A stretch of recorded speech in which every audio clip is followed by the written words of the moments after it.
chers amis, depuis que j'habite Bruxelles, j'entends parler de quelque chose de nouveau et qui a l'air plutôt sympa. C'est le panier bio.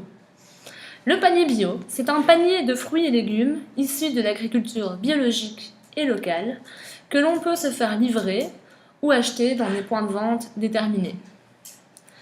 Ma copine la plus conscientisée s'y est mise sans tarder et chaque semaine, elle va chercher son panier bio au coin de sa rue. Dedans, des fruits et des légumes pour 2 personnes, des fruits et des légumes qu'elle n'a d'ailleurs pas forcément choisis et qu'elle ne connaît pas nécessairement. L'autre jour, j'ai découvert qu'il y avait un point de vente près de chez moi. Alors maintenant, je me demande si le panier bio, c'est vraiment une bonne idée pour consommer mieux ou si c'est une mode qui surfe sur la vague bio-bobo actuelle. De façon générale, nous savons que les produits bio, c'est bien, mais il paraît aussi que consommer aveuglément du bio ne soit pas non plus l'idée du siècle.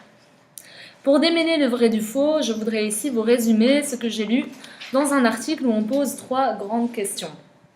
Alors tout d'abord, les produits bio sont-ils vraiment meilleurs pour la santé ?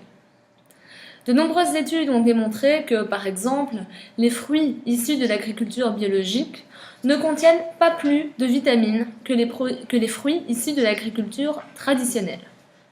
Les différences se trouvent plutôt au niveau des pesticides. Bien sûr, dans l'agriculture conventionnelle, les pesticides employés sur les fruits et légumes ne dépassent que très rarement des limites nocives pour la santé, mais les aliments bio y sont tout de même 200 fois moins exposés. Or, les pesticides peuvent avoir des effets nocifs sur les nerfs.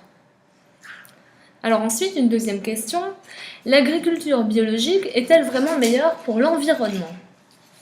La réponse, pas forcément.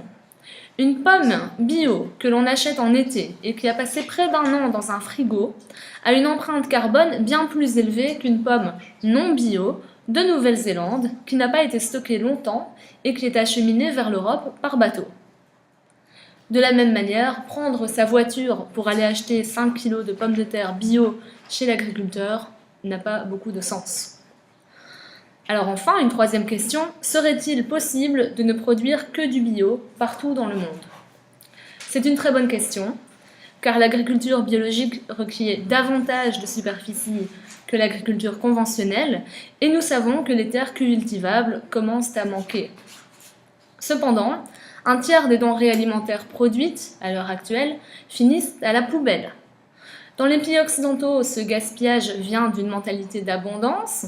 Dans les pays en voie de développement, des mauvaises conditions de stockage. Si nous parvenons à résoudre ces 2 problèmes et que nous diminuons dans le même temps la superficie consacrée à la production de viande, il serait tout à fait possible de parvenir à ne cultiver que de façon biologique dans le monde entier. Pour conclure, il s'avère que l'agriculture biologique est meilleure pour la santé, mais qu'elle n'est pas forcément moins polluante. De plus, l'agriculture traditionnelle, OGM mis à part, n'est pas mauvaise pour la santé et certainement pas pire pour l'environnement. Le bilan des fruits et légumes bio est donc mitigé. Ce qui pourrait vraiment me décider à acheter des paniers bio au coin de la rue, c'est plutôt le fait que ce soit des légumes locaux et de saison. Car si les produits n'ont pas dû parcourir de nombreux kilomètres en camion et qu'ils n'ont pas dû être réfrigérés de longs mois, alors je pense que c'est là que le panier bio trouve tout son intérêt. Merci.